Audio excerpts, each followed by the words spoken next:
इस वक्त जो सबसे इंपॉर्टेंट किरदार है वो पाकिस्तान के चीफ एग्जीक्यूटिव का और पाकिस्तान के सदर का है, जो सुप्रीम कमांडर है पाकिस्तान की फोर्सेज के। लेकिन क्योंकि वो दोनों मरहून मिन्नत हैं, वो एस्टेब्लिशमेंट की टाउटगिरी करके इक़्तिदार में आए हैं जाली फार्म 47 से हुकूमत बनाने के बाद, लिहाजा उनकी कोई औकात नहीं है। अभी अमेरिका में एक आर्टिकल छपवाया गया कि आर्मी चीफ फ्रंट से लीड कर रहे हैं और उनकी शख्सियत के बारे में चीज़ें बताएगी। लेकिन देखिए, साथ ही इस आर्टिकल का एक एंगल और भी है।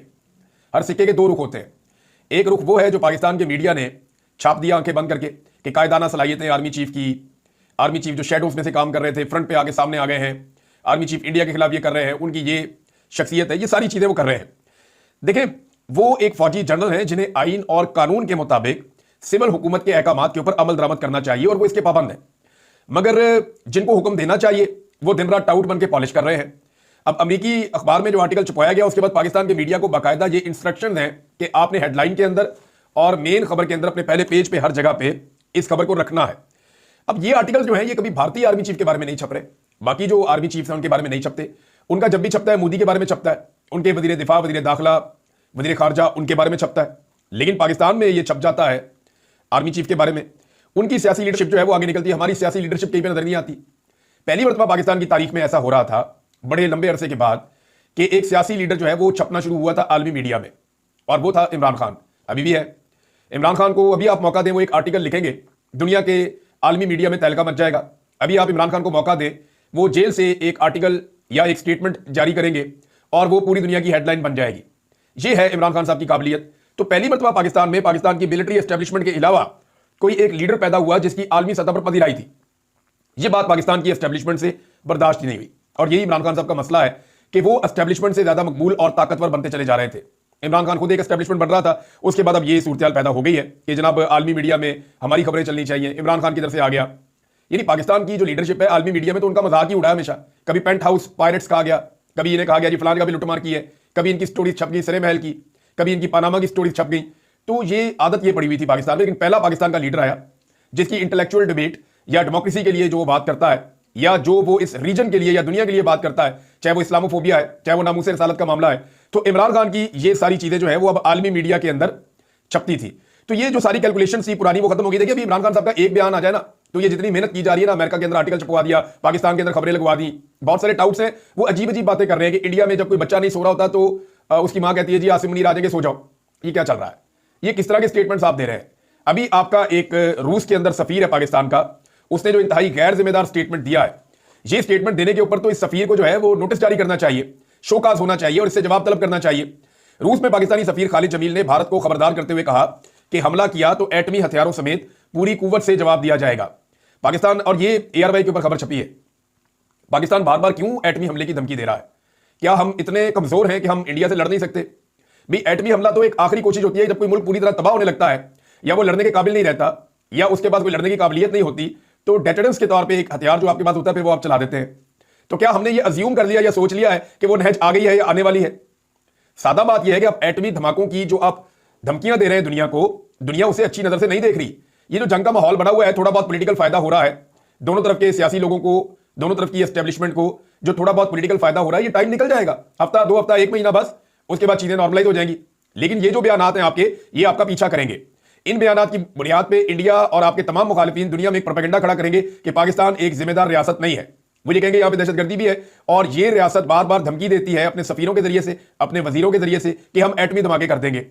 अब दुनिया एटमी धमाकों से आपको पता है वो खौफजदा है, उन्हें आइडिया है कि उससे तबाही कितनी होती है। तो आप दुनिया को अपने आप से डरा क्यों रहे हैं? आपने दुनिया को कॉन्फिडेंस देना है कि हम जिम्मेदार रियासत हैं, हम ऐसी कोई चीज नहीं चाहते। बात करने का तरीका होता है, लेकिन ये उठते ही जनाब ये धमकी लगा देते हैं कि जनाब हम एटमी धमाका कर देंगे या एटमी हमला कर देंगे भारत के जवाब में। ये नहीं कहना चाहिए, एक सफीर को तो बिल्कुल नहीं कहना चाहिए। मुझे इस बात पे शक है कि इस सफीर को भारतीय लॉबी ने इस्तेमाल किया है पाकिस्तान के खिलाफ, वरना ये कभी भी एटमी हमले की धमकी ना देता। एआरवाई ने जो छापा मैंने आपको पढ़ के सुना दिया, मैं जुमला दोबारा आपको सुना देता हूं कि रूस में पाकिस्तानी सफीर खालिद जमील ने भारत को खबरदार करते हुए कहा कि हमला किया तो एटमी हथियारों समेत पूरी कुव्वत से जवाब दिया जाएगा। अब नाज़रीन, एक और बड़ी खबर है, वो खबर इससे पहले कि मैं आपके साथ शेयर करूं, पहले आप ये देख लेंगे, अगर इमरान खान साहब अभी बाहर आ जाते हैं या वो कोई स्टेटमेंट दे देते हैं तो क्या होगा? ये जितनी मेहनत है, ये जितना एक बनाया जा रहा है एक स्ट्रक्चर, किरदारों को ऊपर उठाया जा रहा है, ये सारे जमीन बोस हो जाएंगे। यानी कोई किरदार जो है वो इनमें से आने वाले वक्त में या आने वाली नस्लों में कहानियों के तौर पे याद नहीं रखा जाएगा, ये सारे तारीख के सफ़ों में गायब हो जाएंगे। मगर इमरान खान इस कौम के दिमागों में नक्श हो चुका है। ये बात बिल्कुल ठीक है। आप अगर आज ये ऐलान कर देना इमरान खान साहब के हवाले से कि इमरान खान साहब को एपीसी में बुलाने का आपने ऐलान कर दिया है, ऑल पार्टीज कॉन्फ्रेंस होने जा रही है, और उसमें आप ये कह दें कि जनाब इमरान खान साहब जो हैं वो आए और आकर ऑल पार्टीज कॉन्फ्रेंस में शिरकत करें, तो फिर आपको नजर आएगा, फिर आप देखेंगे कि पूरी दुनिया में रौला पड़ जाएगा। ये जो लकड़ बग्गे हैं ना, ये सारे ये एक शेर के बाहर आने से डरते हैं। इन्हें अंदाजा है कि फिर जंगल के ऊपर इनका कब्जा नहीं रहेगा, हर तरफ इमरान खान और इमरान खान ही नजर आएगा। नून लीग के लोग खुद अब हमसे राब्ता करते हैं, बहुत सारे ऐसे पॉलिटिकल लोग हैं जो इमरान खान साहब के पॉलिटिकली मुखालिफ हैं। मुझे, मेरे सहाफी दोस्तों को, बाकी सारों को, वो डिबेट्स में, निजी महफिलों में वो साफ कहते हैं, वो ये कहते हैं कि इमरान खान को जेल में डलवा कर हमने गलती की। यानी हमें अंदाजा नहीं था कि ये आदमी हमारे साथ ये करेगा या मामला इस तरफ चला जाएगा, बिल्कुल अंदाजा नहीं था कि इस हद तक ये शख्स डट जाएगा, लिहाजा जेल में इमरान खान को डलवाकर हमने एक गलती की है। सलमान अकरम राजा साहब ने एक बात की है जिसमें उम्मीद है पाकिस्तान तरीके इंसाफ के लोगों के लिए।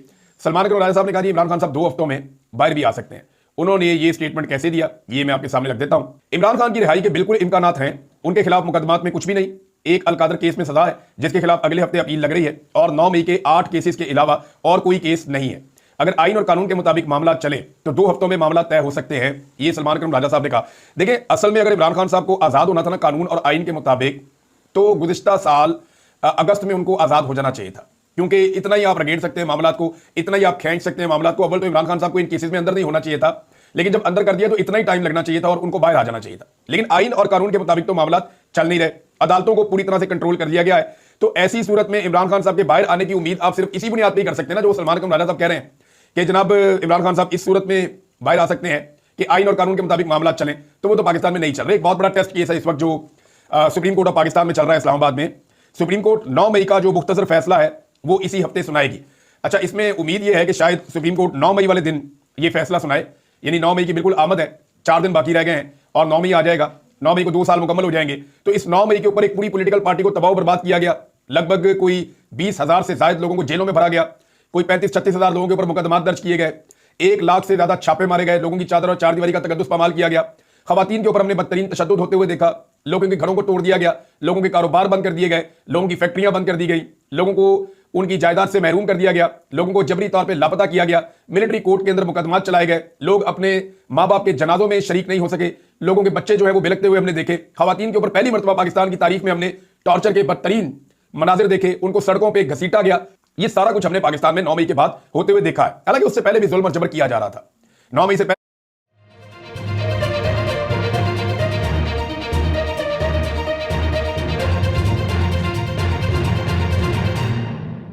बिस्मिल्लाहिर्रहमानिर्रहीम, अस्सलाम वालेकुम नाज़रीन, आप यूट्यूब चैनल देख रहे हैं, मैं इमरान खान हूं। नाज़रीन, अगर अभी तक आप लोगों ने वीपीएन इंस्टॉल नहीं किया तो सबसे पहले मैं आपको ये बता दूं कि आप वीपीएन इंस्टॉल कर लें, क्योंकि हमारी वीडियोस ना सिर्फ मेरी बल्कि बहुत सारे और लोग, दर्जनों चैनल्स ऐसे हैं जिनकी वीडियोस को पाकिस्तान में ब्लॉक किया जा रहा है, रोका जा रहा है। तो अगर आपने वीपीएन इंस्टॉल नहीं किया तो आप वीपीएन इंस्टॉल कर लें ताकि आप हमारी वीडियोस देख सकें। बहुत सारे वीपीएन जो हैं वो फ्री डाउनलोड हो जाते हैं ऐप स्टोर से, तो आप वहाँ से ले सकते हैं। दूसरा, अगर आपके पास वीपीएन नहीं भी है और आप हमारी वीडियो को खोलते हैं तो फिर 1 आधा मिनट इंतजार किया करें, थोड़ी देर की वेटिंग के बाद ये वीडियो खुल जाती है और उस इंतजार में ही आप आगे निकल जाते हैं। अगर आप उसको वेट कर लें और ये वीडियो एक दफ़ा खुल जाए तो फिर ये बंद नहीं होती।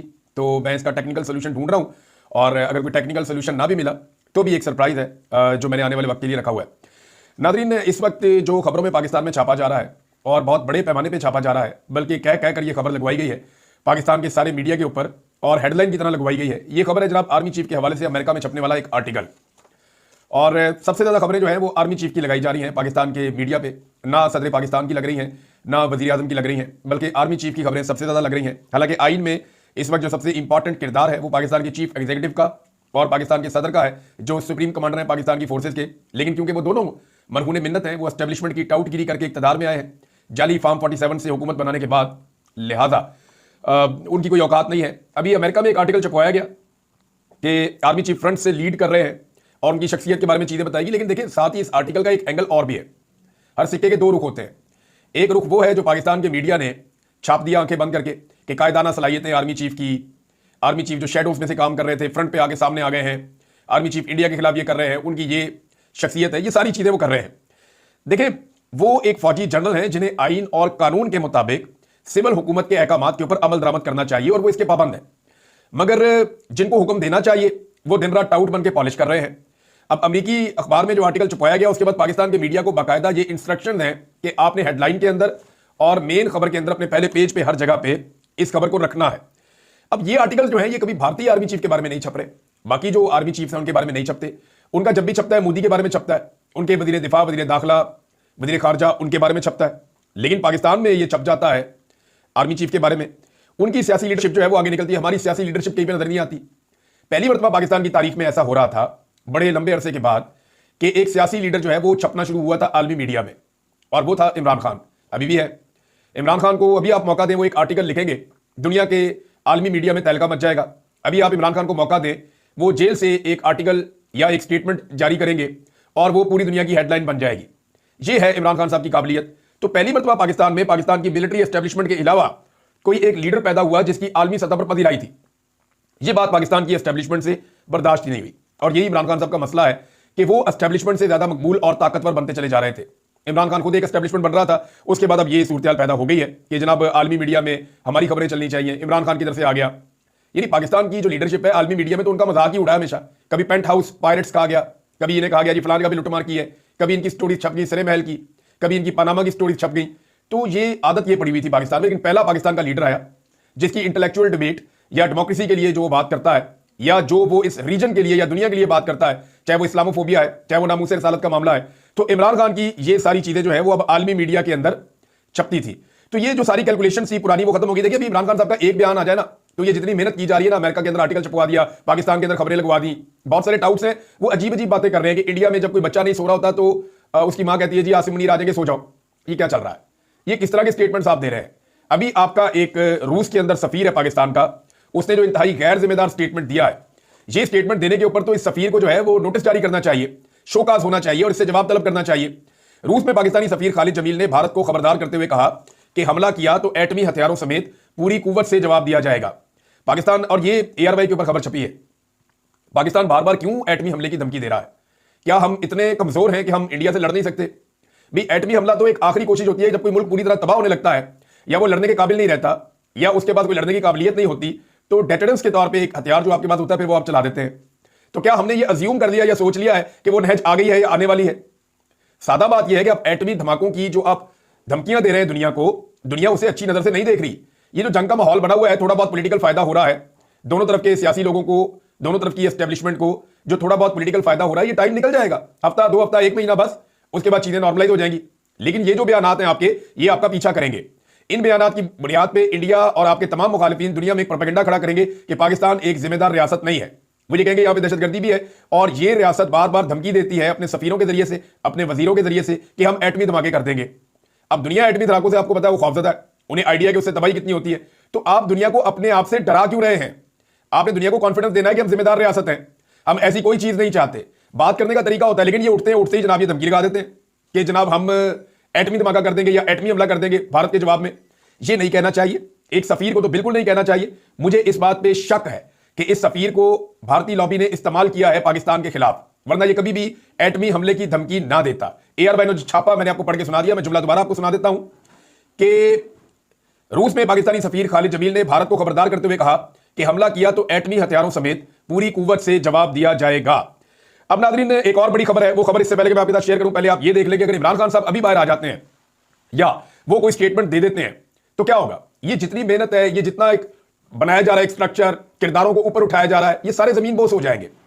यानी कोई किरदार जो है वो इनमें से आने वाले वक्त में या आने वाली नस्लों में कहानियों के तौर पर याद नहीं रखा जाएगा, ये सारे तारीख के सफ़ों में गायब हो जाएंगे। मगर इमरान खान इस कौम के दिमागों में नक्श हो चुका है, ये बात बिल्कुल ठीक है। आप अगर आज ही ऐलान कर देना इमरान खान साहब के हवाले से कि इमरान खान साहब को APC में बुलाने का आपने ऐलान कर दिया है, ऑल पार्टीज कॉन्फ्रेंस होने जा रही है, और उसमें आप ये कह दें कि जनाब इमरान खान साहब जो हैं वो आए और आकर ऑल पार्टीज कॉन्फ्रेंस में शिरकत करें, तो फिर आपको नजर आएगा, फिर आप देखेंगे कि पूरी दुनिया में रौला पड़ जाएगा।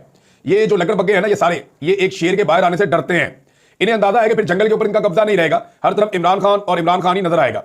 नून लीग के लोग खुद अब हमसे रब्ता करते हैं, बहुत सारे ऐसे पॉलिटिकल लोग हैं जो इमरान खान साहब के पॉलिटिकली मुखालिफ हैं। मुझे, मेरे सहाफ़ी दोस्तों को, बाकी सारों को, वो डिबेट्स में, निजी महफिलों में वो साफ कहते हैं, वो ये कहते हैं कि इमरान खान को जेल में डलवाकर हमने गलती की।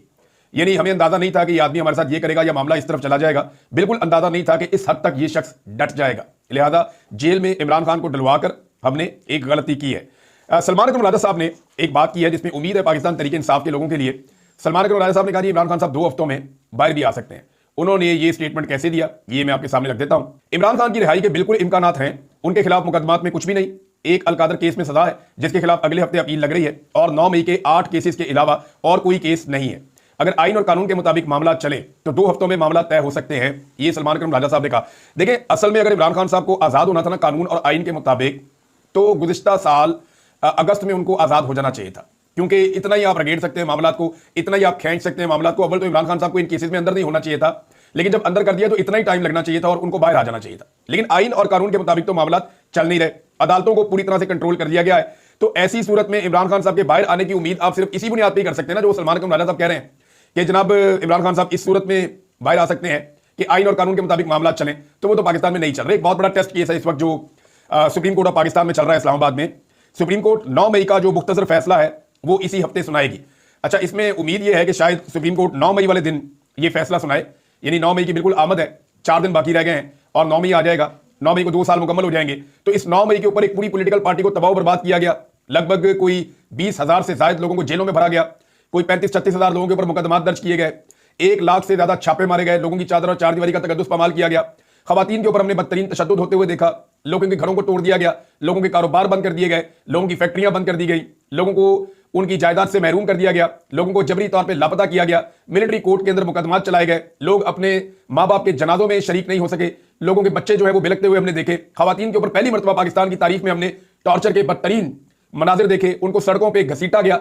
ये सारा कुछ हमने पाकिस्तान में 9 मई के बाद होते हुए देखा है। हालांकि उससे पहले भी जुल्म और जबर किया जा रहा था, 9 मई से पहले भी हमने देखा और बार बार देखा कि पाकिस्तानियों के ऊपर जुल्म और जबर का बाजार गर्म किया गया था, लेकिन इसके अंदर शिद्दत आती है 9 मई के बाद। अब सुप्रीम कोर्ट ऑफ पाकिस्तान इसका फैसला सुनाएगी, पता चलेगा कि जो सिविलियंस के जो मेन मामला है वो ये है कि क्या सिविलियन का मिलिट्री कोर्ट में ट्रायल हो सकता है या नहीं हो सकता। अब 9 मई का मामला ही मशकूक बनाया गया। पाकिस्तान तहरीक इंसाफ तो ये कहती है कि ये फॉल्स फ्लैग ऑपरेशन था। वो ये कहते हैं इमरान खान साहब की गैर कानूनी गिरफ्तारी होती है इस्लामाबाद हाई कोर्ट में, जिसे सुप्रीम कोर्ट बाद में कह देती है कि ये गिरफ्तारी जो है ये गैर कानूनी है। उस गैर कानूनी गिरफ्तारी के बाद लोग निकलते हैं एहतजाज करने के लिए, फिर वो ये कहते हैं कि जनाब उनमें अवाम के अंदर बंदे शामिल किए गए जिन्होंने तोड़फोड़ और जलाओ घिराव किया और हालात को खराब किया, और ये हालात डेलिबरेटली खराब किए गए ताकि इन खराब हालात को पाकिस्तान तहरीक इंसाफ पर डालकर इस जमात को दीवार के साथ लगाया जा सके। अब ये वो सारी कहानी है जो पाकिस्तान तहरीक इंसाफ कहती है और इसके लिए सबूत भी पेश करती है। हुकूमत को वो एक चैलेंज करते हैं बार बार कि जो असल सीसीटीवी फुटेज है जो मौजूद थी वो सीसीटीवी फुटेज ले लाके वो आप हमारे सामने रख दें। लेकिन हुकूमत की तरजीहात, इस मुल्क में आइन और कानून क्या कहता है, उसकी एक छोटी सी मिसाल मैं आपको देता हूं। मियां अली अशफाक साहब ने एक सनम जावेद साहिबा के केस में इंकशाफ किया है और ये बड़ा हौलनाक इंकशाफ है। पुलिस लेकर जाती है सनम जावेद को टॉर्चर करने के बाद, अगले दिन उनकी मेडिकल रिपोर्ट करवाई जाती है, MLC मेडिकल लीगल जो है वो सर्टिफिकेट हासिल किया जाता है उनका, और इसके लिए मियां मुंशी अस्पताल है लाहौर में बंद रोड पे, वहां से उनका मेडिकल लीगल करवाया गया, क्योंकि बनता भी वही था अस्पताल, वही वाली जुरिस्डिक्शन बनती थी। तो वहां पे उनका जो मेडिकल लीगल करवाया गया उसमें पता चला कि उनके ऊपर 13 उनको जगहों पे जिस्म पे निशान है और उनको टॉर्चर किया गया है और सनम जावेद को तशद्दुद का निशाना बनाया गया है। अच्छा, इसके बाद जब ये खबर फैलती है, मीडिया में हर तरफ जाती है, जब ये सर्टिफिकेट मिल जाता है सनम जावेद के वकला को, उनकी टीम को, पाकिस्तान तहरीक इंसाफ को, तो ये मामला खुल जाता है।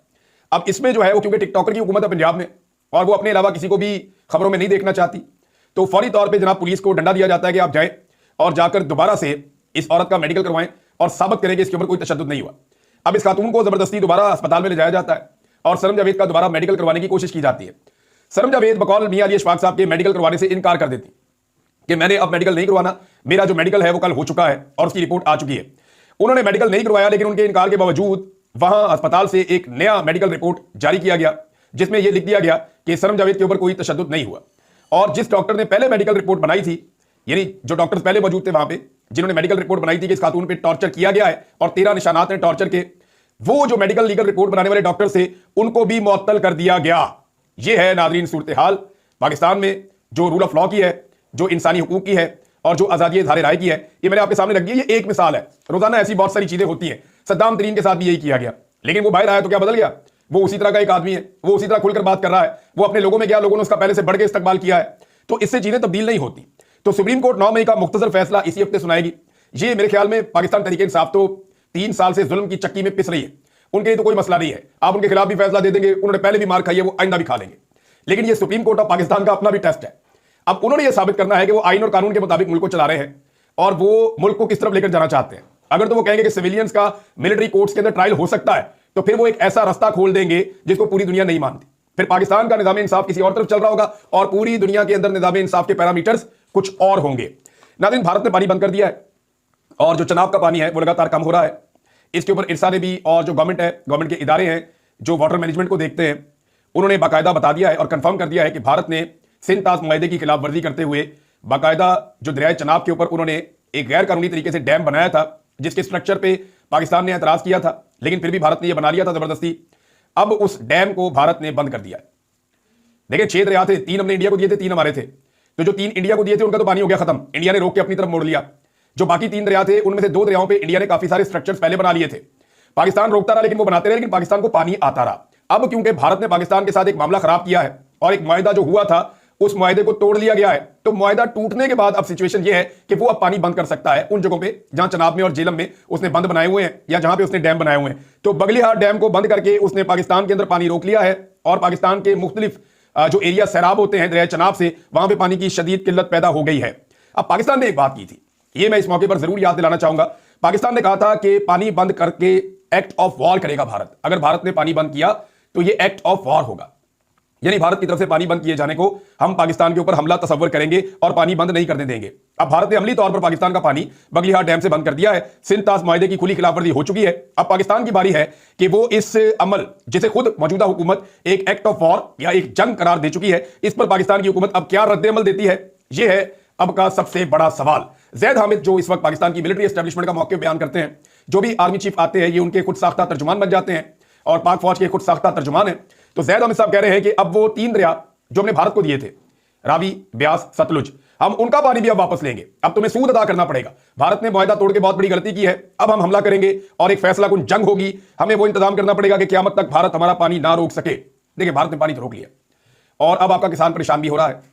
तो पाकिस्तान ने यह भी कहा था कि अगर पानी रोका, इन केस भारत जो है वो सिंध ताज मुआहदा खत्म करके पाकिस्तान का पानी रोक लेता है, तो इसको जंग करार दिया था पाकिस्तान ने। तो भारत ने फिर तो ऐलान जंग कर दिया है।